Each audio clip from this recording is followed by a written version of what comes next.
В республиканской больнице начался первый этап цикла выездных курсов усовершенствования квалификации врачей Абхазии.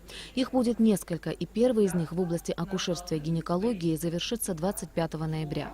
Для проведения курсов в Абхазию приехали доценты кафедры акушерства и гинекологии Российской академии непрерывного профессионального образования. Российская медицинская академия непрерывного профессионального образования, в общем, традиционно занимала ведущие места в рамках последипломного обучения врачей, в том числе акушеров-гинекологов. Мы являемся представителями кафедры акушерства и гинекологии.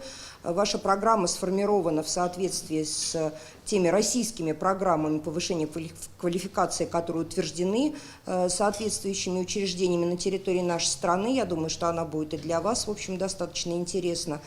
Мы готовы к диалогу, мы готовы обсуждать с вами некоторые возможности модификации тематики в зависимости от ваших потребностей, вашей практики.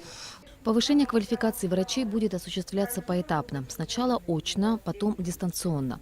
Ежедневно с 9 утра до 5 вечера 49 докторов из всей Абхазии будут улучшать свои навыки и совершенствовать знания.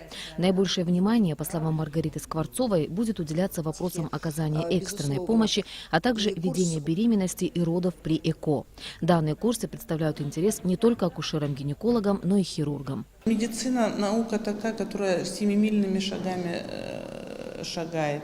И постоянно нужно совершенствоваться, нужно проводить, как сказать, свои знания повышать.